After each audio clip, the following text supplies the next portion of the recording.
નમસ્કાર મિત્રો, આધ્યાત્મિકતા એ જીવનમાં માણસની આત્મજાગૃત ચેતનાની સૌથી ઉચ્ચ અવસ્થા પ્રાપ્ત કરવા માટેનો રાજમાર્ગ છે. એ માણસને પોતાની જાતને વધુ સારી રીતે ઓળખવા માટેનો અરીસો છે. એ માણસને સાચો માનવ બનાવી બધા સાથે મૈત્રીપૂર્ણ વ્યવહાર કરાવતી શિક્ષા છે.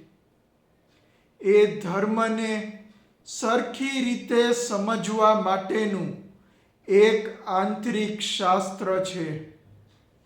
એ માણસને પરબ્રહ્મ પરમાત્મા સાથે જોડનારો એક દિવ્ય સેતુ છે. આધ્યાત્મિકતા વગર માનવ જીવન અધૂરું છે. આધ્યાત્મિકતા માનવ જીવનનું હાર્દ અને ધર્મની આત્મા છે. આધ્યાત્મિકતા માણસને જીવનનો સાચો અર્થ સમજાવે છે અને ઈશ્વર પ્રત્યેની શ્રદ્ધા વધારે મજબૂત બનાવે છે. એ માણસને પોતાની આત્માની સાચી ઓળખ કરાવે છે અને ઈશ્વરની સૌથી વધારે નજીક લઈ જાય છે. આ રીતે આધ્યાત્મિકતા એ માનવ જીવનની એક અતિશય મહત્વની બાબત છે, જે માનવ જીવનને સંપૂર્ણ બનાવે છે. મિત્રો, હવે આ વિડીયોમાં આપણે સમજશું કે આઈડિયાલિઝમ એટલે કે આદર્શવાદનો નવો આદર્શ ધર્મ કઈ રીતે આપણને અંધવિશ્વાસમાં માન્યા વગર આધ્યાત્મિકતા પાળતા શીખવાડે છે. મિત્રો, ધર્મો તો ઘણા બધા છે, પણ આજના મોટા ભાગના ધર્મો લોકોને કોઈને કોઈ પ્રકારના અંધવિશ્વાસમાં માનતા કરતા હોય છે અને જીવનના સાચા નૈતિક માનવ મૂલ્યો કરતાં ધાર્મિક ક્રિયાકર્મોને જ વધારે મહત્વ આપતા હોય છે. આજના અનેક ધર્મો માણસને કહે છે, આ વાત માનો, પ્રશ્ન ન પૂછો, આ રીતને અનુસરો, કારણ પૂછશો નહીં. આને પરિણામે શું થાય છે? વિચાર મરી જાય છે, સમજ બંધ થઈ જાય છે અને આધ્યાત્મિકતા એક ડર આધારિત અનુસરણ બની જાય છે. ઘણા ધર્મો લોકોને વૈજ્ઞાનિક પુરાવાઓ વિરુદ્ધ પવિત્ર ગ્રંથોનું શાબ્દિક અર્થઘટન કરાવતા હોય છે. પશુ બલિદાન જેવી ધાર્મિક વિધિઓ કરાવતા હોય છે. ઘરમાં ચોક્કસ ગ્રંથો રાખવાથી કૌટુંબિક સંઘર્ષ થાય છે તેવો ડર રખાવતા હોય છે અને સાંસ્કૃતિક અંધશ્રદ્ધાઓ પણ પડાવતા હોય છે, જેવી કે કાળી બિલાડીઓથી દૂર રહેવું, અમુક ચોક્કસ દિવસોને ટાળવા અને અમુક ચોક્કસ દિવસોને દૈવીય માનીને એનાથી વળગી રહેવું જેવા અંધવિશ્વાસોમાં માનતા કરતા હોય છે. ધર્મો લોકોને શરીર ઉપર ધાગા પહેરવા મંત્રોચ્ચાર કરીને ભગવાનની ભક્તિ કરવા, અન્નનો ત્યાગ કરીને ઉપવાસ કરવા, તીર્થ સ્થળોની જાત્રા કરવા અને મૂર્તિ પૂજા કરીને ભગવાનને પ્રસન્ન કરવાનું લોકોને શીખવતા હોય છે. પણ તમને જાણીને આશ્ચર્ય થશે કે અમુક કટ્ટરવાદી લોકો તો આ બધી બાબતોને પણ અંધવિશ્વાસ જ માનતા હોય છે. આવા કટ્ટરવાદી લોકો માનતા હોય છે કે ભગવાન ક્યાંય બહાર નથી, તે તો આપણી અંદર જ છે. માટે આવી બાહ્ય ક્રિયાઓ કરવા કરતાં આપણે આપણી જાતને સારા, સાચા, પવિત્ર અને શુદ્ધ રાખીએ અને આત્માનું સાચું જ્ઞાન મેળવીએ. એ જ ભગવાનની સાચી ભક્તિ કહેવાય. એટલે ટૂંકમાં ધર્મો ભગવાનની ભક્તિ કરવાના જે બધા માર્ગો બતાવે છે તે પણ અલગ અલગ હોય છે. જેમાં અમુક માર્ગો અંધવિશ્વાસ ઉપર બેઝડ હોય છે, જ્યારે અમુક માર્ગો પોતાનામાં સાચા હોય છે. હવે એમાંથી કયા માર્ગને આપણે અંધવિશ્વાસ માનવો અને કયા માર્ગને આપણે સાચો માર્ગ માનવો, તેનો આધાર આપણા પોતાની ઉપર રાખે છે.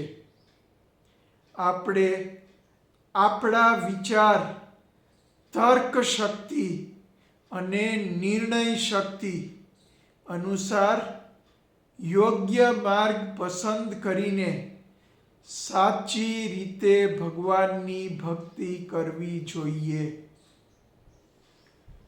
આદર્શવાદનો નવો આદર્શ ધર્મ આપણને કહે છે કે સૌથી પહેલા તમે એક આદર્શ માનવ બનો અને પછી એક આદર્શ જીવન જીવો અને એના પછી પોતાની આત્મજાગૃત ચેતનાના દ્વારે આંતરિક રીતે પ્રાર્થના, પૂજા, સેવા દ્વારા બાહ્ય રીતે ભગવાનની ભક્તિ કરો. આદર્શવાદનો ધર્મ કોઈ ભગવાન, ગ્રંથ કે ગુરુને અંધ રીતે માનવાનું કહેતો નથી.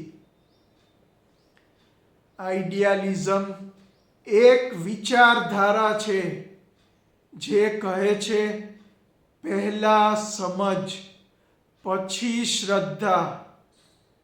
માટે આદર્શવાદનો નવો ધર્મ કોઈ પણ જાતના બાહ્ય આડંબર કે અંધવિશ્વાસને પોષતો નથી. તે ક્રિયા કર્મોને પણ વધારે પડતું મહત્વ નથી આપતો, પણ તેના કરતાં માનવ જીવનમાં માનવતા રાખીને ઉચ્ચ માનવ મૂલ્યોનું પોતાના જીવનમાં આચરણ કરવાની વાત બધા લોકોને શીખવે છે. આદર્શવાદનો ધર્મ માને છે કે જો આપણા વિચાર, આચાર અને વ્યવહાર બધા સાથે સારા, સાચા, પવિત્ર અને શુદ્ધ હશે તો સૌથી પહેલા આપણે માનવ ધર્મ નિભાવ્યો ગણાશે. માટે આદર્શવાદનો નવો ધર્મ આપણને આ રીતે સૌથી પહેલા માનવ ધર્મ નિભાવવાનું શીખવે છે અને એના પછી ઈશ્વરની ભક્તિ કરવાનું સૂચવે છે. મિત્રો, તમે સાંભળ્યું જ હશે કે માનવ સેવા એ જ પ્રભુ સેવા. તો એ જ રીતે આદર્શવાદનો ધર્મ કહે છે કે માનવ ધર્મ એ જ સાચો ધર્મ. પણ આનો અર્થ એ નથી થતો કે આદર્શવાદનો ધર્મ ભગવાનની ભક્તિ કરવાની ના પાડે છે. ના, આદર્શવાદનો ધર્મ તો ફક્ત એટલું કહે છે કે પહેલા માનવ ધર્મ અને પછી ઈશ્વરનો ધર્મ. આપણે માણસો હોવાથી માનવ ધર્મ નિભાવવો એ આપણી પહેલી ફરજ બને છે અને પછી આપણે ચોક્કસપણે ઈશ્વરનો ધર્મ નિભાવી શકીએ છીએ. આજની પરિસ્થિતિમાં આનાથી વિપરીત ઘણા લોકો એવા હોય છે જે ઈશ્વરનો ધર્મ તો ઘણી શ્રદ્ધા સાથે નિભાવતા હોય છે, પણ ઈશ્વરના ધર્મની ઘેલછા પાછળ તેઓ તેમનો સાચો માનવ ધર્મ નિભાવવાનું ભૂલી જતા હોય છે અને પોતાના જીવનમાં બીજા લોકો સાથે ગમે તેવા વિચાર, આચાર અને વ્યવહાર કરતા હોય છે. આવા લોકોને આદર્શવાદનો નવો આદર્શ ધર્મ પહેલા માનવ ધર્મ નિભાવી અને પછી ઈશ્વરનો ધર્મ નિભાવવા માટે સૂચન કરે છે. આઈડિયાલિઝમનો નવો ધર્મ કહે છે આધ્યાત્મિકતા એટલે બહારના વિધિ વિધાન નહીં, પણ અંદરના રૂપાંતરણની પ્રક્રિયા. જો તમારું મન શુદ્ધ થાય, વિચાર સ્પષ્ટ બને, વચન સત્યસભર બને અને તમારું કર્મ નૈતિક બને, જો તમારા જીવનમાં આ 4 સાચી બાબતો સાચી બની જાય તો તમે ઓલરેડી આધ્યાત્મિક છો, પછી ભલે તમે કોઈ પણ વિધિઓ ન પાળતા હો. આદર્શવાદનો ધર્મ કહે છે કે જો કોઈ માન્યતા તમને ભયમાં રાખે, વિભાજન શીખવે અથવા તર્કથી ડરાવે તો તે આધ્યાત્મિક નથી. સાચી આધ્યાત્મિકતા તમને સ્વતંત્ર બનાવે છે, જાગૃત કરે છે અને એક જવાબદાર માનવ બનાવે છે. આદર્શવાદનો નવો ધર્મ આપણને પહેલા માનવ ધર્મ નિભાવવા માટે આપણા કર્મો જેવા કે વિચાર, આચાર અને વ્યવહાર સારા, સાચા, પવિત્ર અને શુદ્ધ રાખવા અને પછી ઈશ્વરનો ધર્મ નિભાવવા માટે આંતરિક રીતે આપણી આત્મ જાગૃત ચેતનાથી સાચા ભાવથી ભગવાનનું સ્મરણ કરવા અને બાહ્ય રીતે સાચી પ્રાર્થના, મંત્રોચ્ચાર, તપ, સેવા અને જાત્રા કરીને ભગવાનની ભક્તિ કરવાનું શીખવાડે છે. આ રીતે આદર્શવાદનો નવો ધર્મ આપણને કોઈ પણ જાતના બાહ્ય આડંબર કે અંધવિશ્વાસમાં માન્યા વગર સાચી આંતરિક અને બાહ્ય રીતે ભગવાનની ભક્તિ કરીને એક સંપૂર્ણ માનવ ધર્મ નિભાવવાનું શીખવે છે. આ ઉપરાંત આદર્શવાદનો ધર્મ ભગવાનને આકાશમાં બેસાડતા નથી અથવા માત્ર ભક્તિમાં પણ બંધાતા નથી. એ કહે છે કે માનવના સારા વિચાર, સત્ય વચન અને નૈતિક કર્મમાં જ ઈશ્વર વ્યક્ત થાય છે.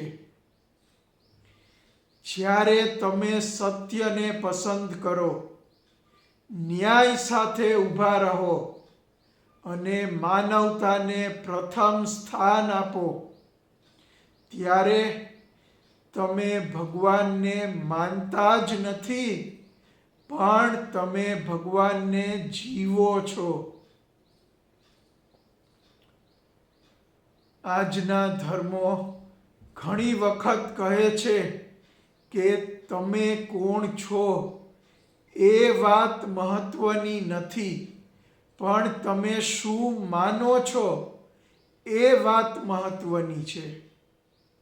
જ્યારે આદર્શવાદનો નવો ધર્મ કહે છે કે તમે શું માનો છો એ વાત મહત્વની નથી, પણ તમે કેવી રીતે વિચારો છો, કેવી રીતે બોલો છો અને કેવી રીતે વર્તો છો એ વાત મહત્વની છે.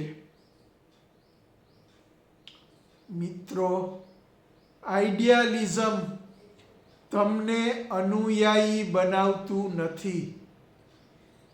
તે તમને એક જાગૃત માનવ બનાવે છે. અહીં કોઈ અંધશ્રદ્ધા નથી, કોઈ ડર નથી, કોઈ મારો ધર્મ શ્રેષ્ઠ એવું આહ્વાન નથી. અહીં છે સત્ય, નૈતિકતા અને માનવતા આધારિત આધ્યાત્મિકતા.